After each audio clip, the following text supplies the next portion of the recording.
लालची ब्राह्मण। बहुत पुरानी बात है। सोनभद्र राज्य में विष्णुवर्धन नामक राजा का राज्य था। राजा विष्णुवर्धन बहुत प्रतापी और न्यायप्रिय शासक थे।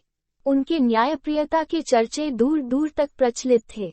राजा के दरबार में बहुत ही योग्य मंत्रियों का मंत्रिमंडल था जो कि हर महत्वपूर्ण विषय पर राजा को सलाह देता था। उनके सहयोग से राजा का राजकाज सुचारू रूप से चल रहा था।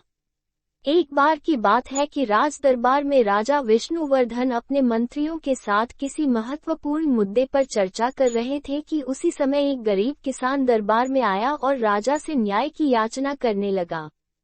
किसान बोला, महाराज न्याय करो, मुझे इंसाफ चाहिए। ये सुनकर राजा विष्णुवर्धन ने किसान से पूछा कि क्या हुआ। किसान बोला, महाराज, मैं एक गरीब किसान हूँ। कुछ समय पहले मेरी पत्नी का निधन हो गया और अब मैं अकेला रहता हूँ। मेरा मन किसी भी काम में नहीं लगता है। इसलिए एक दिन मैं एक शास्त्री जी के पास गया। उन्होंने मन की शांति के लिए मुझे यहाँ से काफी दूर स्थित एक मंदिर में जाने के लिए कहा। उनकी बात से प्रभावित होकर मैं मंदिर जाने के लिए तैयार हो गया, लेकिन साथ ही मुझे इतने वर्षों तक मेहनत करके कमाए सोने के सिक्कों के चोरी होने की चिंता सताने लगी। जब मैंने यह बात शास्त्री जी को बताई तो उन्होंने कहा कि वो सोने के सिक्कों की सुरक्षा करेंगे और वापस आने पर मुझे मेरे सिक्के लौटा देंगे। इस पर मैंने सभी सिक्के एक थैली में डालकर उन्हें दे दिए। एहतियात के तौर पर शास्त्री जी ने मुझे थैली पर मुहर लगाने को कहा। राजा विष्णुवर्धन बोले, अच्छा तो फिर क्या हुआ? किसान ने कहा, महाराज, मैंने मुहर लगाकर थैली उन्हें दे दी और मंदिर के दर्शन करने यात्रा पर चला गया। फिर जब कुछ दिनों बाद यात्रा करके वापस लौटा तो शास्त्री जी ने थैली वापस दे दी। मैं थैली लेकर घर लौटा और उसे खोला तो उसमें सोने के सिक्कों की जगह पत्थर थे। मैंने इस बारे में शास्त्री जी से पूछा तो उन्होंने गुस्से में कहा कि तुम मुझ पर चोरी का इल्जाम लगाते हो। इतना कहकर उन्होंने अपने नौकरों को बुलाया और मुझे मार मार कर वहां से भगा दिया। किसान ने रोते हुए कहा, महाराज, मेरे पास जमा पूंजी के नाम पर बस वही सोने के सिक्के थे। मेरे साथ न्याय करें महाराज।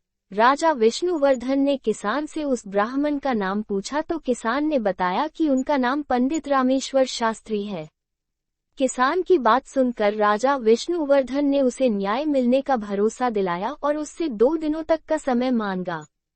किसान को राजा के न्याय पर पूरा भरोसा था। किसान आश्वस्त होकर दरबार से अपने घर लौट गया।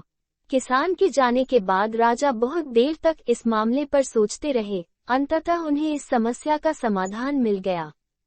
उन्होंने पूरे राज्य में ये घोषणा करवा दी कि राजा का पसंदीदा अचकन फट गया है और जो कोई भी दर्जी उसे रफू कर पहले जैसा बना देगा, महाराज उसे 10 सोने के सिक्के इनाम स्वरूप देंगे। राजा द्वारा कराए गए ऐलान को सुनकर 3 दर्जी अगले दिन दरबार में उपस्थित हुए। तब राजा ने उनसे कहा कि अगर मेरे अचकन को ठीक करने की जगह उसमें कोई भी गड़बड़ हुई तो तुम लोगों को उसका दंड भुगतना पड़ेगा। राजा विष्णुवर्धन की बात सुनकर 2 दर्जी तो दरबार से लौट गए, पर एक ने कहा कि महाराज, मैं आपके अचकन को बिल्कुल नए जैसा बना दूंगा। मेरे द्वारा रफू किए जाने के बाद आप भी नहीं जान पाएंगे कि कभी यह अचकन फटा भी था। दर्जी के आत्मविश्वास को देखकर राजा ने खुशी खुशी अपना अचकन उसे रफू करने के लिए दे दिया। राजा ने अगले दिन दर्जी को अचकन सही कर दरबार में लाने को कहा। राजा से आज्ञा लेकर दर्जी अपने घर चला गया। अगले दिन नियत समय पर दर्जी अचकन लेकर दरबार में उपस्थित हुआ। उसने रफू किया हुआ अचकन राजा के सामने पेश किया, जिसे देखकर महाराज विष्णुवर्धन सहित सभी दरबारी स्तब्ध हो गए। इसका कारण था दर्जी द्वारा की गई कारीगरी। उसने अचकन में रफू का काम इतनी सफाई से किया था कि लग ही नहीं रहा था कि वो अचकन कभी भी कहीं से भी फटा हो। राजा सहित सभी दरबारियों ने दर्जी के काम की सराहना की और राजा ने अपने सेवक से इनाम में देने के लिए 10 सोने के सिक्के लाने को कहा। तब राजा ने दर्जी से पूछा कि उसने हाल में ही ऐसा कोई और काम किया है क्या? तब दर्जी ने गर्व से बताया कि कुछ ही दिनों पहले उसने एक शास्त्री जी का फटा हुआ बटुआ रफू किया था, जो कि बीच से फट गया था। शास्त्री जी ने दर्जी को बताया था कि वह बटुआ उनके गुरु द्वारा दिया गया है, इसलिए वो इसे ही रखना चाहते हैं। दर्जी की बात सुनकर राजा ने उससे शास्त्री जी का नाम पूछा तो दर्जी ने पंडित रामेश्वर शास्त्री का नाम लिया। अब राजा आश्वस्त हो गए कि उनकी युक्ति काम कर गई। राजा विष्णुवर्धन ने दर्जी को कुछ देर दरबार में रुकने को कहा और सिपाही को भेजकर शास्त्री जी और किसान को दरबार में बुलाया। थोड़ी ही देर में शास्त्री जी और किसान दोनों ही दरबार में पहुंचे।